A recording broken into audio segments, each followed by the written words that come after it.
bear with me. I'm more in the medical view now, so just go slowly while we can.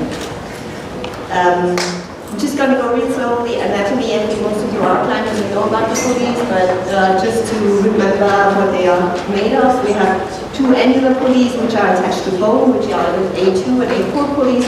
We see them most often ruptured in pulley ruptures.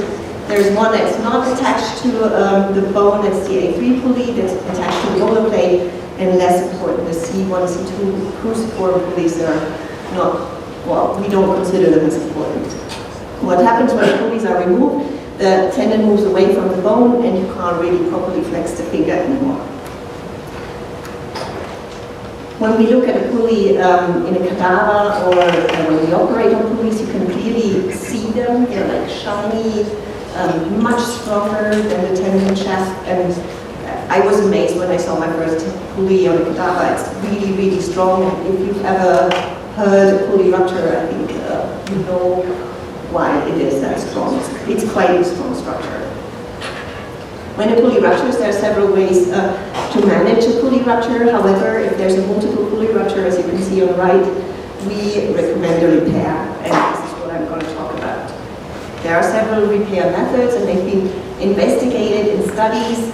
I'm just going to go on to talk about two. The most important one, and that's been shown to be the strongest pulley repair, is the Bonnell pulley repair with 1 1/2 loop.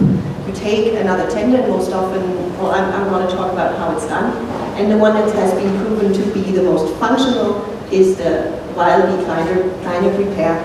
Just to show you how it works, in the 1 1/2 loop, you take another tendon that you don't use, most often it's the palmaris longus tendon, you remove it, and then you lace it around the proximal phalanx 1 1/2 times, passing underneath the extensors, because then if you pass it over, I think I'm wrong. So yeah, so you pass it underneath and then you stitch it back onto itself after 1 1/2 loop.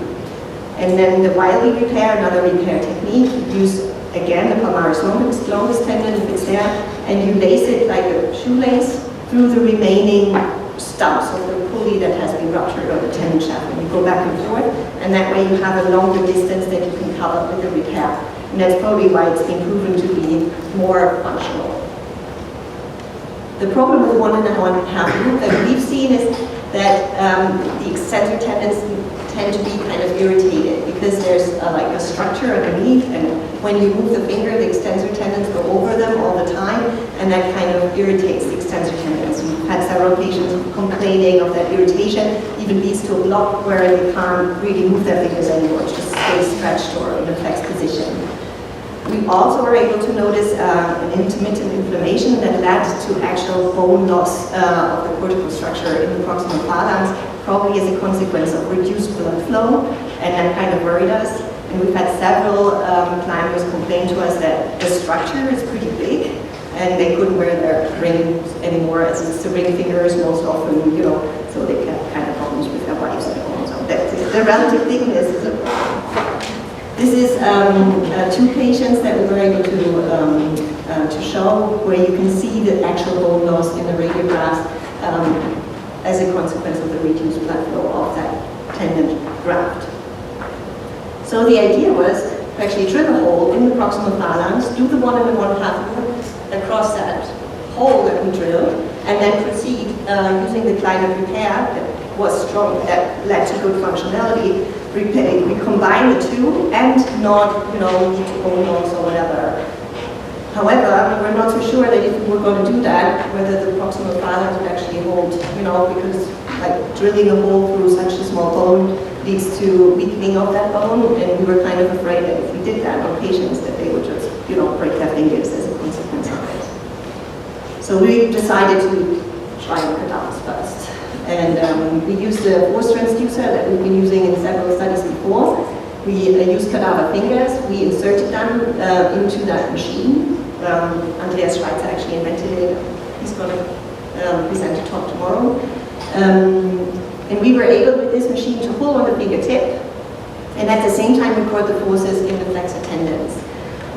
We used a 1:2 force ratio, which was wrong. And then we were able to record the forces at the bone when something would break. This is how we prepared our specimens. We would first remove all the pulley and the tendon shaft, and then drill a hole, pull the palmaris longus tendon through, repair it onto itself, and then proceed with the wildly repair all the way up to the A3 pulley. And then we would insert it into the machine and pull until something happened. I'm not going to show you any videos of that. It's not so pretty.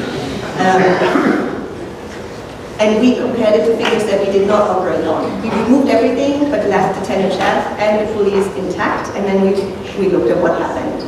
So with the intact pulley system, 7 fingers had a pulley rupture, which was pretty much what we expected. In one finger the tendon ruptured, and in one finger the screw broke out of the bone, and the finger just, with the pulley repair, we had a failure of the tendon graft at the distal end. So the tendon graft actually did tear, but only at the distal end. Our 1 and the 1/2 loop always remained intact. 2 fingers broke out of the screw, and 1 finger dislocated in the PIP joint, and the most important thing was that we really had no fracture at the drill hole, so the bone never broke. When we recorded, the forces recorded at the moment of something happening were much higher in the unrepaired fingers, which was to be expected because they had all their pulleys intact, whereas the one that we had worked upon had no pulleys intact. However, the differences were not so extreme. I would have expected more difference.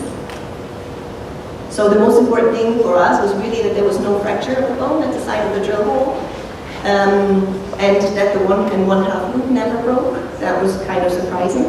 Only while we repaired for it. The forces recorded were high in the intact pulley system, but that's probably due to having more pulleys, and that there was no possibility of this whole thing actually, growing into. There was no growth, tissue was dead. We're talking about cadavers, so there was no growing in. Forces were about comparable.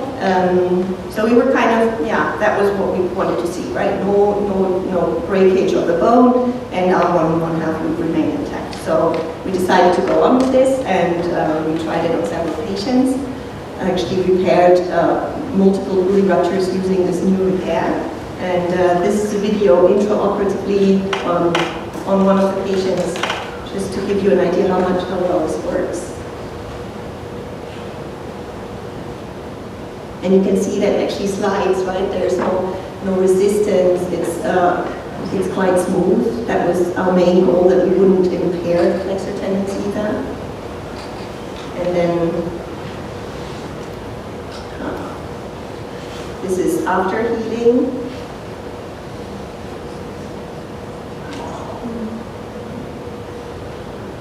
And there's no cortical atrophy. It actually grew into the bone. We had good results. The patients are still pretty well with this, climbed to the full level.